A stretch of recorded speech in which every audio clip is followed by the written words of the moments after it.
What is the best water for a fiddle leaf fig? Is it rainwater, tap water, distilled water, softened water, filtered water? Who's to say? Today we're going to talk about all different kinds of water for your plant and what may be causing the brown spots on your fiddle leaf fig.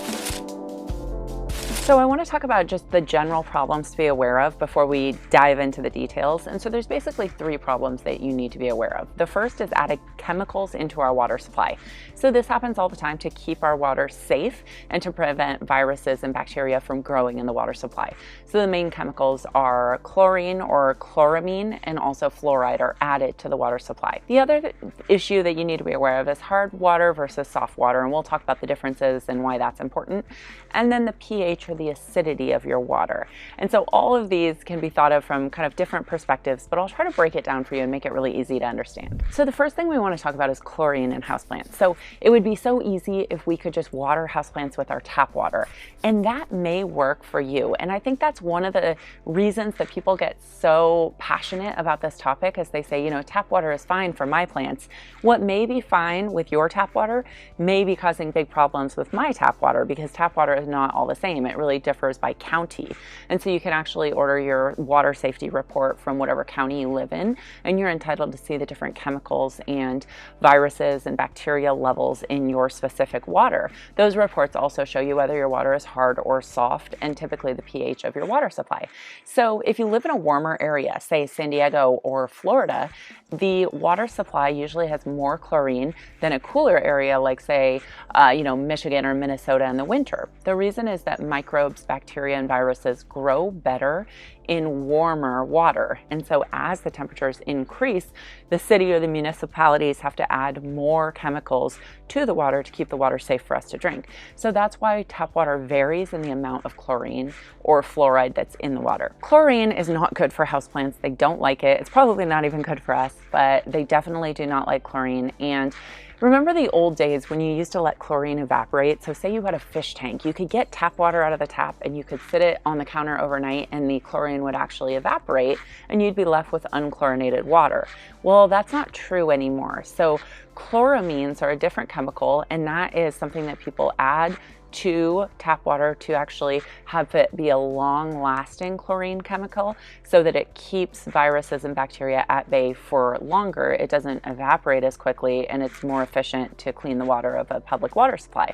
So you're not able to just leave your tap water on the counter and have the chlorine evaporate anymore.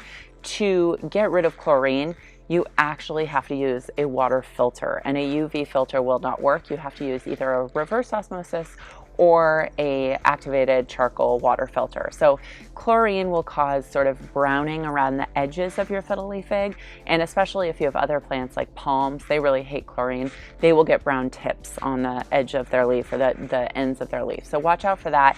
If your plant is having tap water and it's having some of those problems, that may be the cause. You may want to just try filtered water for a while. So the next thing I want to talk about is hard versus soft water. Now, everybody's water falls on this spectrum of how much mineral content is in your water. And so the minerals that are in water are typically calcium and magnesium. And so remember that spray CLR that removes all the buildup in your shower? That is because hard water causes deposits of minerals on our appliances, on our showers, within our pipes. And so hard water can be really damaging to our homes and our appliances. And it's also hard on our plants. So it can actually cause a buildup on the base of the plant, or if you have drainage holes or the sides of the plant, you can see this kind of like flaky calcium buildup. And it may just have kind of a, an unhappy plant. Your plant may start to yellow, your fiddle leaf fig may stop growing, it may just look unhappy and kind of yellow and just like something's wrong. It also can cause poor nutrient absorption. And so the opposite end of that spectrum is if you have hard water and you use a water softener, that actually uses a compound to cause your water to not have the calcium and the magnesium anymore, but what is left over is sodium, which is salt. And so the problem with having a water softener, it's great for our hair and our showers and our appliances, but it leaves kind of a salty residue on your plants. and fiddle leaf figs tend not to like it very much. I used to have a water softener, and all of the base of all of my pots would have this very yellow, almost orange salt buildup. One of the ways to tell is if you ever use a humidifier with your water, and at the bottom of your humidifier there's this salty kind of yellowish orange buildup.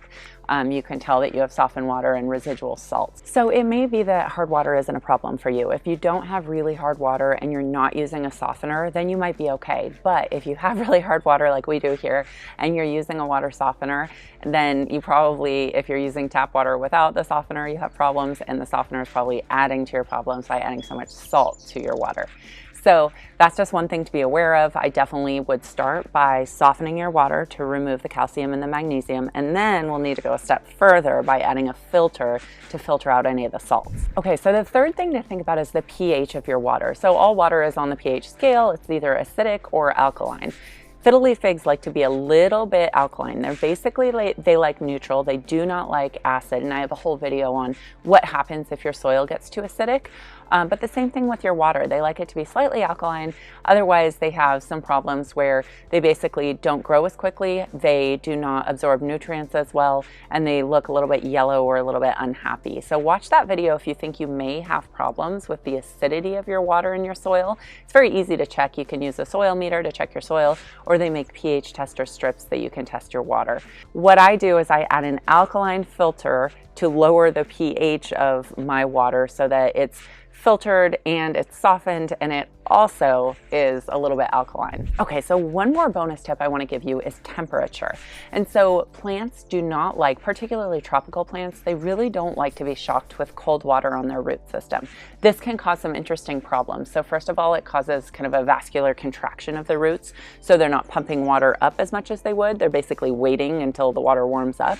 It also can trigger dormancy, so it causes your plant not to understand what season it is, doesn't understand why it's supposed to be a tropical plant, and it's getting this like ice bath, and so it can actually trigger a lack of growth or dormancy in the plant and just really confuse your plant.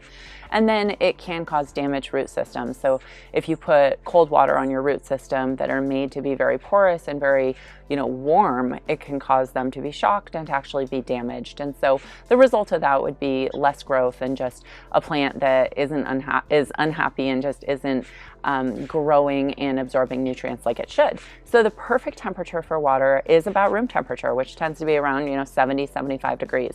So once you go through all the steps to get the perfect water, then you're also gonna want to let it set out at room temperature before you water your plants. So I know we've covered kind of a lot today, but I just want to go over the basics of what is the best water for fiddle leaf figs. So when you think about these different options, here's some of the pros and cons and a quick recap. So first of all, tap water.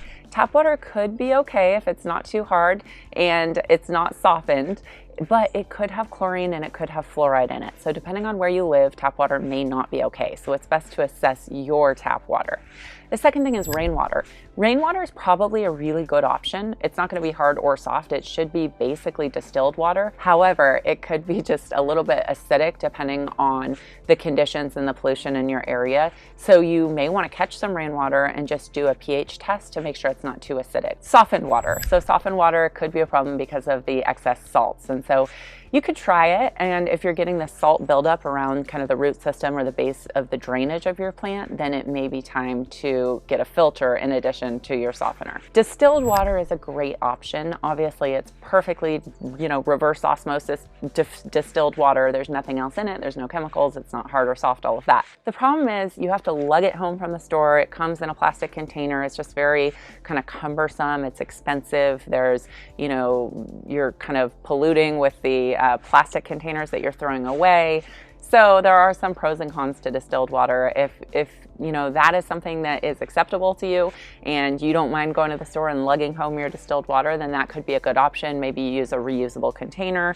But for me, that's just too much. It's too much work, so it's not an option for me. The reason that I've built my watering system the way that I have is because it's what's easiest for me. Even though it was quite expensive to set up, I'm very happy with the results, and it's good for me and my kids and my dog and everyone in the family. So the system that I have set up is, first of all, we have super hard water here in San Diego. So first of all, we have a softener, a whole house softener. Then it goes through a whole house water filter. So those salts are being filtered out along with some of the chemicals and any, heavy metals and things like that. Then we have an under sink reverse osmosis water filter, and then an alkaline filter after that. And so it's kind of a 5-step process. I know it's a lot, but once we got it set up, it's working really, really well. And the result is that the little tap spout on my sink has perfectly clean, filtered, softened, and alkalized water that my plants love, and they're all doing fantastic. I will say one problem with that is the outdoor plants that I water with a hose don't get that water. And so I do have some of those hard water problems and some of the other problems from using hose water, which is not going to be filtered through the system. I will say that water, perfectly filtered water that's slightly alkaline is probably the best water for a fiddle leaf fig. If that was the question, I'd say that is the answer. So it just depends on your resources, your water supply, how much you want to invest in your plants. If you're renting an apartment, you probably don't want to go this far, but if you're living in your forever home, maybe it makes more sense for you. So I hope this video was helpful. Thank you so much for watching. Please subscribe to our channel and give this a thumbs up if you learned something, and ask your questions in the comments. Thanks for watching. Bye.